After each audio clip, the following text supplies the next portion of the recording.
সামান্য বৃষ্টিতেই রাস্তাঘাট ও বাড়িঘরে পানি ওঠে নাকাল চুয়াডাঙ্গাবাসী। অপরিকল্পিত ড্রেনেজ ব্যবস্থার কারণে বর্ষায় পৌর এলাকার দক্ষিণ হাসপাতাল ও শান্তিপাড়া এলাকার প্রায় অর্ধশতাধিক পরিবারকে কাটাতে হয় পানিবন্দী জীবন। এতে স্বাভাবিক কাজ ব্যাহত হওয়ার পাশাপাশি নানা দুর্ভোগ পোহাতে হচ্ছে তাদের। ওই মাথার থেকে বাড়ির ভিতরে ভাটো পানি, এইখানে পানিটা না পার করতে হলে এই এলাকার মানুষের খুবই সমস্যা আছে। এই পানিবন্দিতে প্রতি বছর 3 থেকে 4 মাস লেগে থাকে।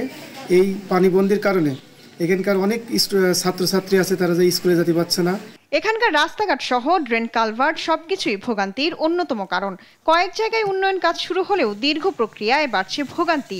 বছরের পর বছর পার হলেও এর সুফল পাচ্ছে না এলাকাবাসী। দিনে পানি জমে মশার উপদ্রবে আসলে দোতলা 3 তলার উপরেও মশায় থাকা যাচ্ছে না, এমন অবস্থা।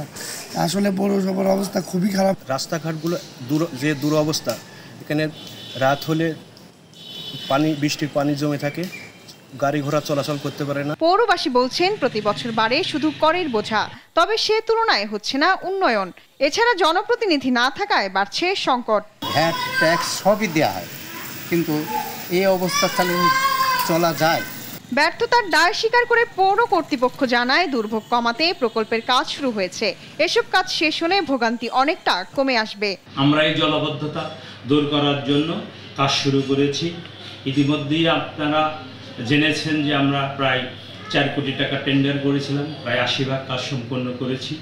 রাস্তার সঙ্গে ড্রেনের কাজ হয়েছে, কিছু কিছু মেইন রাস্তাগুলো ভেঙে গেছে, লোকজনের চলাচলের অনুপযোগী হয়েছে, সেগুলো নিয়ে আমরা কথা বলছি।